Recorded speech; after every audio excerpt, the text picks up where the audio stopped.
என் நெஞ்சில் குடியிருக்கும்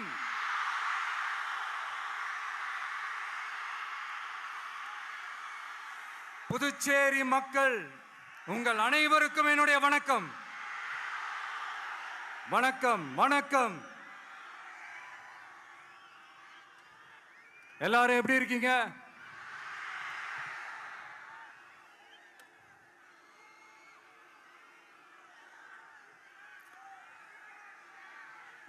இந்த ஒன்றிய அரசுக்கு தான் தமிழ்நாடு ஒரு தனி மாநிலம், புதுச்சேரி ஒரு தனி யூனியன் பிரதேசம். அவங்களுக்கு தான் தமிழ்நாடு தனி, புதுச்சேரி தனி, இப்படிலாம் இருப்பாங்க. ஆனா நமக்கெல்லாம் அப்படி கிடையாதுங்க.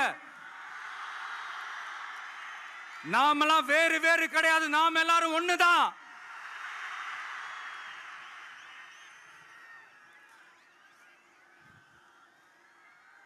தமிழ்நாடும் புதுச்சேரியும் தனித்தனியாக இருந்தாலும் நாம் எல்லாரும் ஒண்ணுதான். நாம் எல்லாரும் சொந்தம் தான்.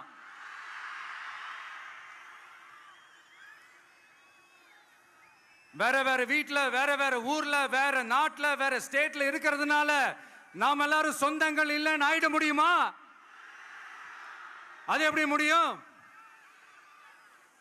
இப்ப பாத்தீங்களா, ஒருத்தருக்கு ஒருத்தர் பார்த்துக்கும் போது அந்த பாச உணர்வு, அதுதாங்க. அது மட்டும்தான். அது இருந்துட்டாலே போதும், வேற எதுவுமே தேவையில்லை.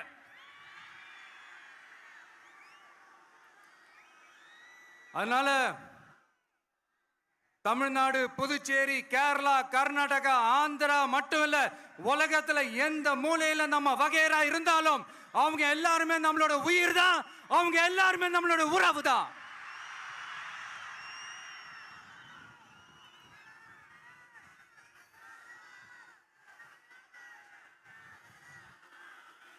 புதுச்சேரினாலே உடனே ஞாபகத்துக்கு வர்றது மணக்குள விநாயகர், அரவிந்தர் ஆசிரமம், வில்லியனூர் மாதான் சொல்லி இவங்க எல்லாரும் ஞாபகத்தில் வருவாங்க. அது மட்டும் இல்ல, மகாகவி பாரதியார் அவர்கள் இருந்த மண், பாவேந்தர் பாரதிதாசன் அவர்கள் பிறந்த மண். அது மாதிரி இன்னும் சிறப்புகளை அடுக்கிக்கிட்டே போலாம். ஆனா அரசியல்னு வந்துட்டா ஒரு முக்கியமான விஷயத்தை பத்தி நம்ம சொல்லி ஆகணும். 1977ல புரட்சி தலைவர் எம்ஜிஆர் அவர்கள் தமிழ்நாட்டில் ஆட்சி அமைச்சாங்க.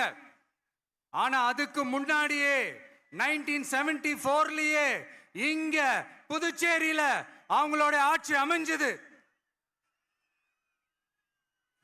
அதனாலதான் அப்பவே சொன்னாங்க, நமக்காக வந்தவர் எம்ஜிஆர், அவரை தமிழ்நாட்டில் மிஸ் பண்ணிடாதீங்கன்னு நமக்கு அலர்ட் பண்ணதே புதுச்சேரி தான்.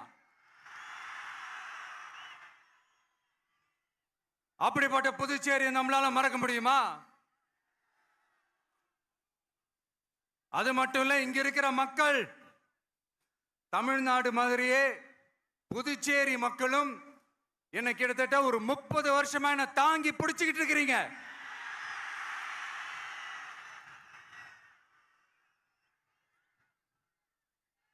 அதனால இந்த விஜய் தமிழ்நாட்டுக்கு மட்டும்தான் குரல் கொடுப்பான்னு நினைக்காதீங்க. அப்படி பண்ணாத தவறு. புதுச்சேரி மக்களுக்கும் சேர்த்து தான் குரல் கொடுப்பான். அது என்னுடைய கடமையும் கூட. அதனாலதான் இங்க நீங்க ஃபேஸ் பண்ற பிரச்சனைகளை பத்தி இன்னைக்கு நான் பேசுறதுக்காக வந்திருக்கிறேன். அது மட்டும் இல்ல, இந்த புதுச்சேரி கவர்மெண்ட்டை பத்தி நாம சொல்லியே ஆகணும். இது டெஃபினட்டா தமிழ்நாட்டில் இருக்கிற மாதிரி நம்ம திமுக கவர்மெண்ட் மாதிரி கிடையவே கிடையாது. ஏன்னா வேற ஒரு அரசியல் கட்சி நடத்துற நிகழ்ச்சியாகவே இருந்தாலும் அந்த நிகழ்ச்சிக்கு தன்னெழுச்சியா வர நம்ம மக்களுக்கு பாதுகாப்பு கொடுத்து பாரபட்சமே காட்டாம இந்த கவர்மெண்ட் நடந்துகிட்டு இருக்கிறாங்க. அப்படிப்பட்ட இந்த புதுச்சேரி கவர்மெண்ட்டுக்கும் நம்ம புதுச்சேரி சிஎம் சார் அவர்களுக்கும் இந்த நேரத்தில் என்னுடைய மனப்பூர்வமான நன்றிகளை தெரிவிச்சுக்கிறேன். இத பார்த்தாவது தமிழ்நாட்டில் இருக்கிற அந்த திமுக கவர்மெண்ட் கத்துக்கிட்டா நல்லா இருக்கும்.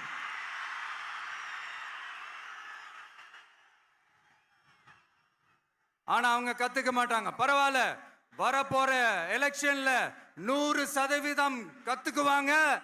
அத நம்ம மக்கள் பார்த்துக்குவாங்க. புதுச்சேரியில் இருக்கிற கவர்மெண்டோட கூட்டணி ஆட்சியில் இருந்தாலும் புதுச்சேரிய ஒன்றிய அரசு எதிலையுமே கண்டுக்கல என்றது புதுச்சேரி மக்களான உங்களுக்கு நல்லாவே தெரியும். மாநில அந்தஸ்து கோரிக்கையை மட்டுமா கண்டுக்கல, இங்க வளர்ச்சி ஏற்படவும் துணை நிக்கவே இல்லைன்னு கேள்விப்படுறோம். இந்த புதுச்சேரிக்கு இன்னும் மாநில அந்தஸ்து கொடுக்கல. மாநில அந்தஸ்து வேணும்னு கேட்டு பல முறை சட்டசபையில தீர்மானம் போட்டு ஒன்றிய அரசுக்கு அனுப்பி வச்சுக்கிட்டே இருக்கிறாங்க. இந்த வருஷம் கூட மார்ச் மாசம் 27ஆம் தேதி 2025 அன்னைக்கு ஒரு தீர்மானம் போட்டாங்க.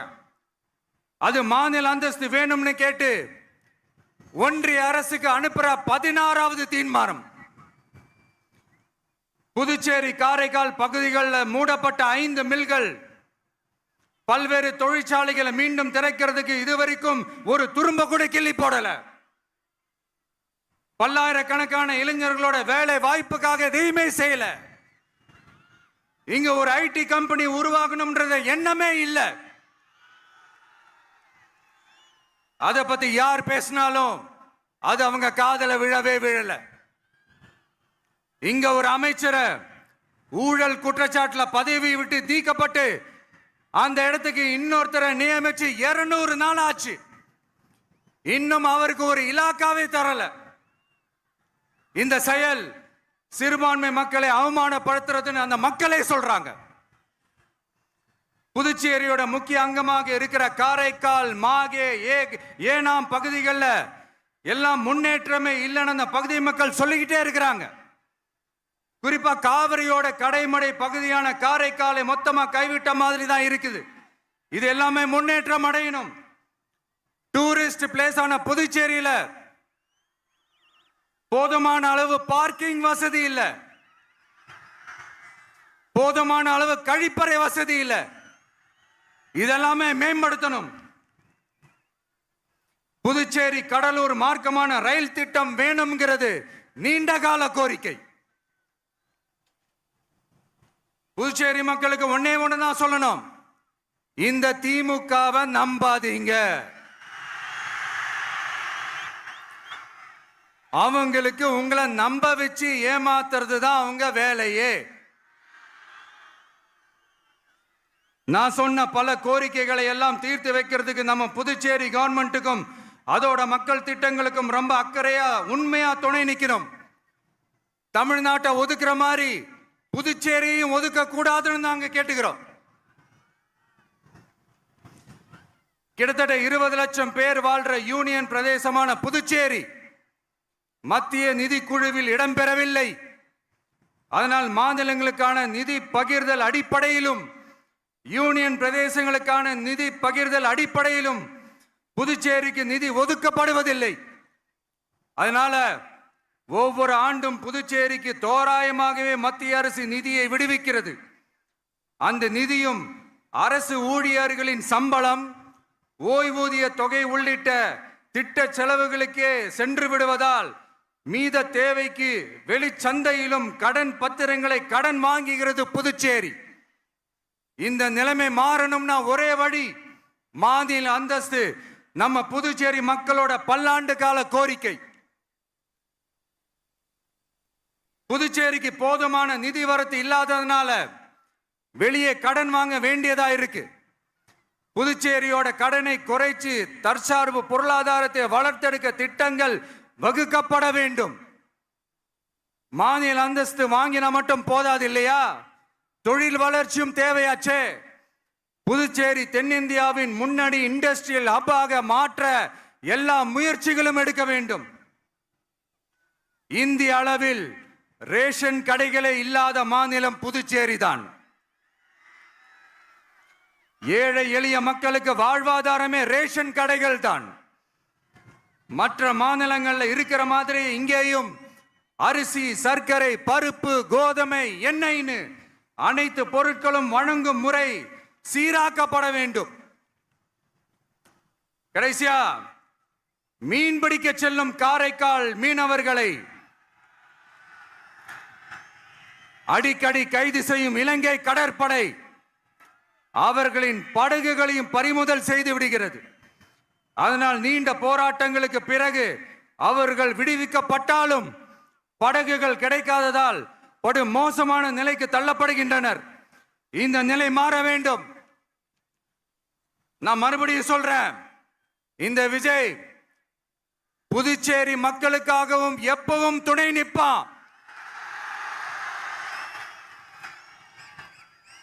வரப்போற புதுச்சேரி தேர்தல் களத்துல நம்மளுடைய தமிழக வெற்றி கழகத்தின் கொடி பட்டொளி வீசி பறக்கும். கான்பிடென்டா இருங்க, நல்லதே நடக்கும். வெற்றி நிச்சயம். மீண்டும் சந்திக்கும் வரை நன்றி, வணக்கம். மக்கள்